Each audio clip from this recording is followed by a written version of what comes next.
El huracán Aida deja el noreste del país inundado, provocando una estela de muertos y miles de damnificados. La Corte Suprema falla nuevamente a favor de la nueva ley de aborto en Texas, desatando una convulsionada reacción nacional. Día crucial para los latinos en Estados Unidos. El gobierno de Biden y López Obrador firman un acuerdo que garantiza la igualdad de oportunidades de empleo sin importar el estatus migratorio. Así comienza su noticiero Estrella TV. Hola, ¿qué tal? Muy buenas tardes. Bienvenidos a su noticiero nacional Estrella TV. Les saluda Palmira Pérez.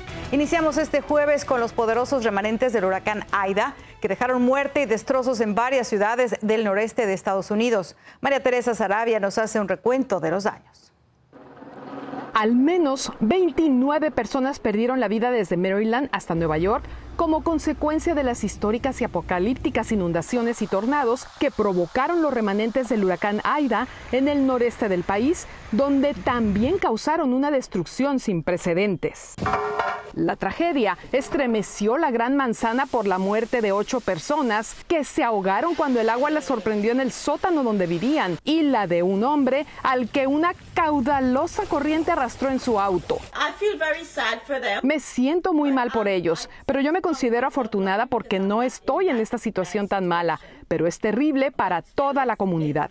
Precisamente Nueva York, Nueva Jersey y Pensilvania amanecieron hoy tratando de recuperarse de la devastadora tormenta que también dejó a unos 150,000 residentes sin electricidad. Un sorprendido residente describió cómo comenzó a inundarse todo. Muy rápido, sí. La lluvia comenzó a caer, una lluvia muy fuerte, y en apenas una hora todo fue boom. En Pensilvania reportan que miles de personas están atrapadas por el cierre de 370 carreteras en todo el estado. En el sur de Nueva Jersey, un tornado arrasó con una hilera de casas, y en Tennessee hay estado de emergencia por los daños que provocaron las inundaciones. El masivo diluvio que cayó ayer y que depositó más de medio pie de agua en apenas unas horas desbordó ríos, formó caudalosas corrientes en calles y plataformas del metro de Nueva York y anegó edificios donde los socorristas no se daban abasto para rescatar a la gente. María Teresa Saravia, noticiero Estrella TV. Increíble. Miren, otro tema, miles de inquilinos golpeados económicamente por la pandemia respiran ya aliviados gracias a la decisión de la legislatura de Nueva York. La temida moratoria de desalojos en viviendas y locales de negocios y la de ejecuciones hipotecarias fueron extendidas hoy hasta fin de año por la Asamblea Estatal y el Senado.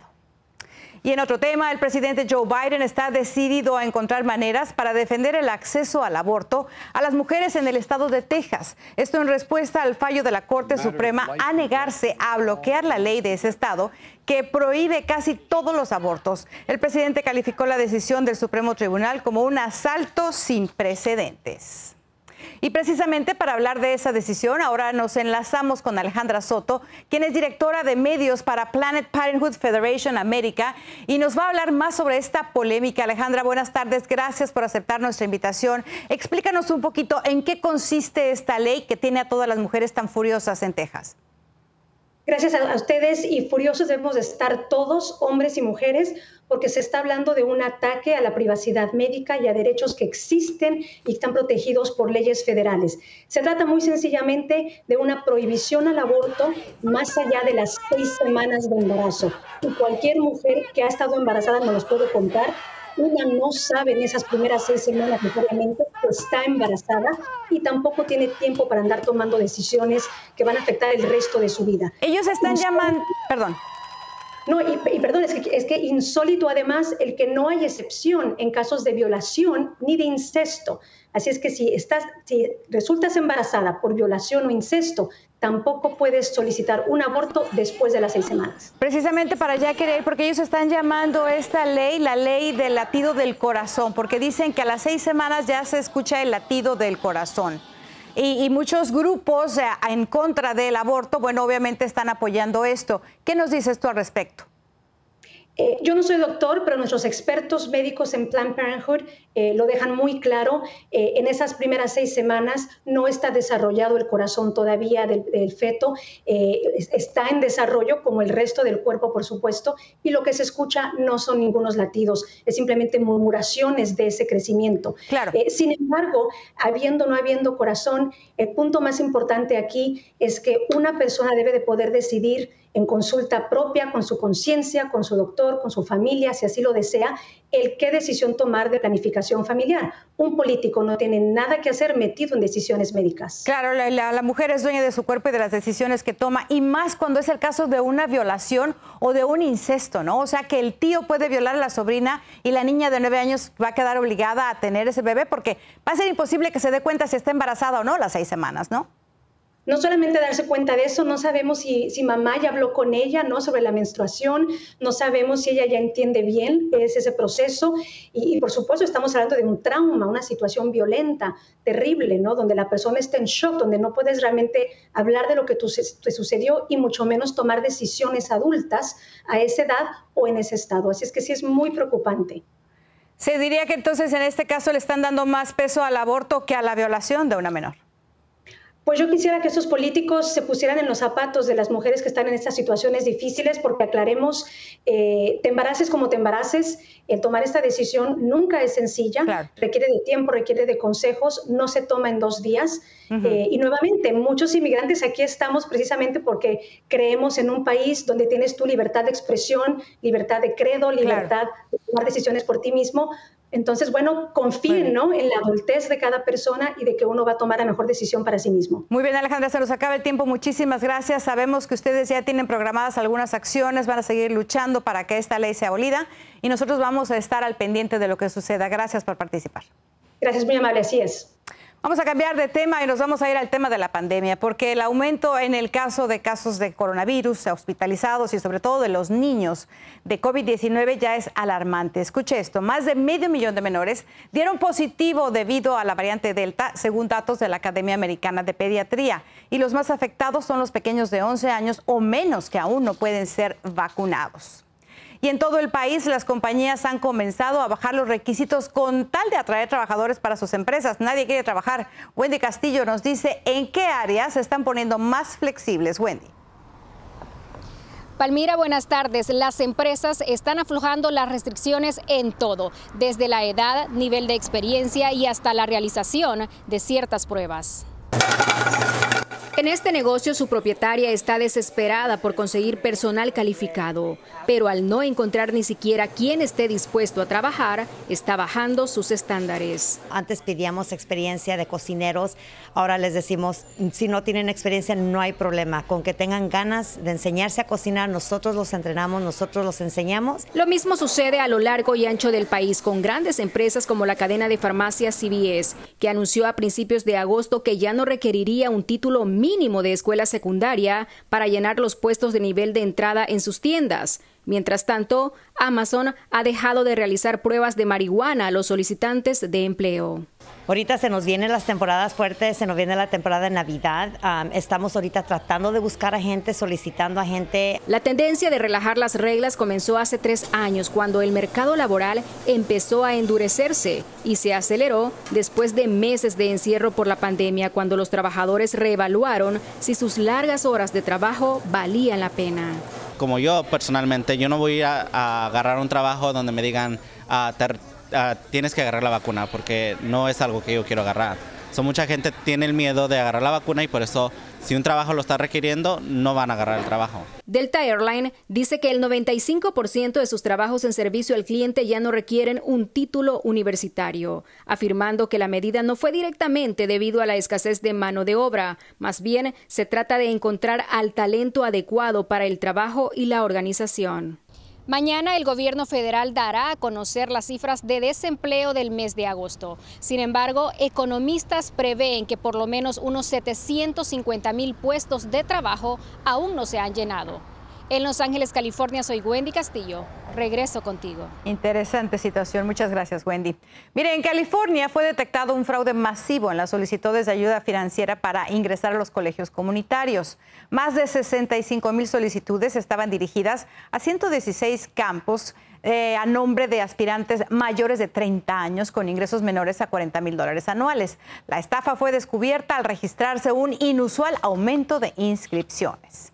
Y también ahí en California, el descenso del calor está dando esperanza en la lucha contra el monstruoso fuego Caldor que amenaza Lake Tahoe. También los vientos que por días habían estado alimentando las llamas en la Sierra Nevada están desvaneciendo el infierno. Y los bomberos registraron progresos en la contención de este incendio, que hoy ya está contenido en un 25%. Vamos a la primera pausa comercial, pero volvemos. Trabajadores latinos ya no están solos. El gobierno de Estados Unidos se prepara para defenderlos. Le vamos a explicar. El presidente de México superó a Donald Trump en un rubro nada prestigioso. Le contamos. Y la tercera caravana de migrantes no pudo ni arrancar. Agentes mexicanos la desmantelaron en un tiempo récord.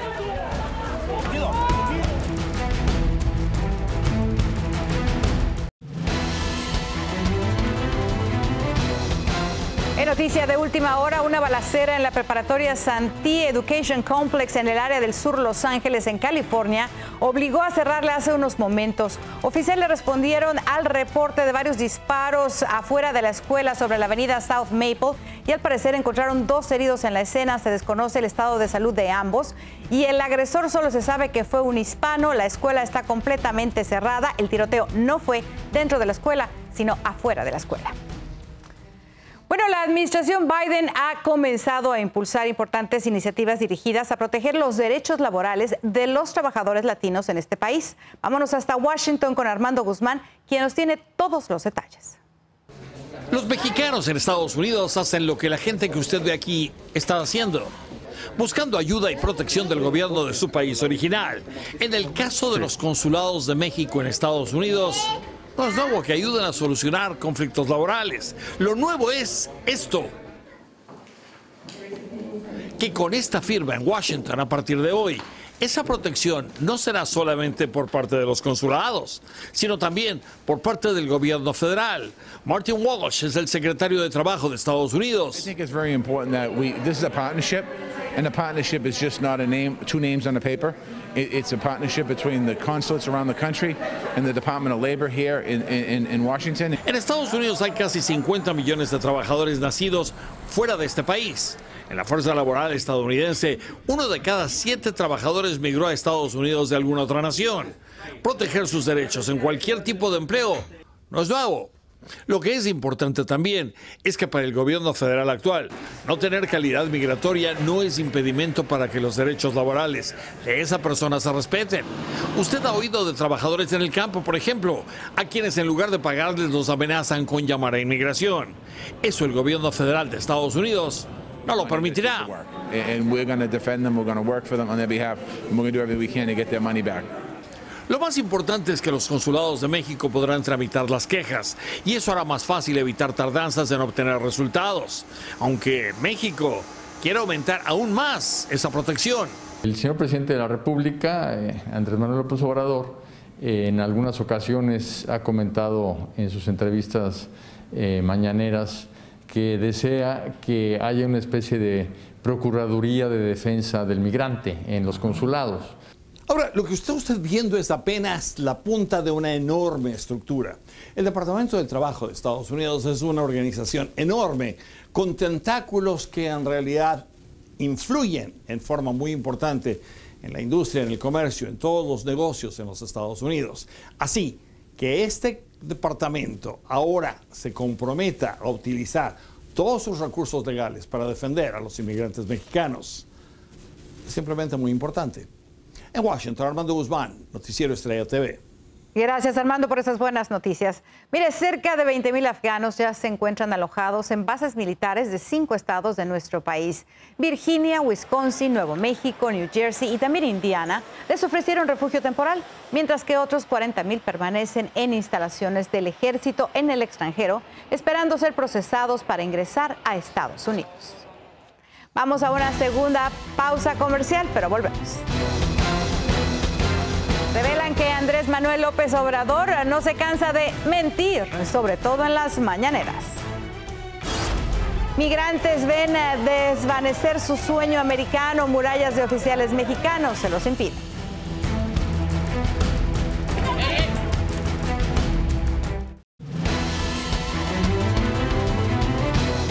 En información de México, una investigación revela que el presidente le miente al pueblo casi todos los días, sobre todo en sus conferencias de prensa diarias.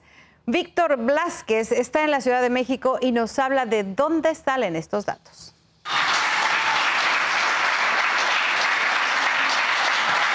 Un estudio realizado por la consultoría Spin reveló que en lo que va del sexenio, el primer mandatario ha hecho 61.079 afirmaciones falsas, el doble que el expresidente de Estados Unidos, Donald Trump, durante todo su mandato. Los 2 primeros años dijo 41.760 mentiras, mientras que Donald Trump mintió en 4 años que fue presidente de Estados Unidos en 23.000 ocasiones. Y es que tan solo en 1.006 días que van de gobierno, el jefe del Ejecutivo ha realizado 685 conferencias mañaneras, en la que, según el estudio, hace 89 declaraciones falsas por día. Y cuando los periodistas lo confrontan con datos distintos, así se defiende. Ahora sí que yo tengo otros datos, y no es una burbuja, porque no me gusta el autoengaño.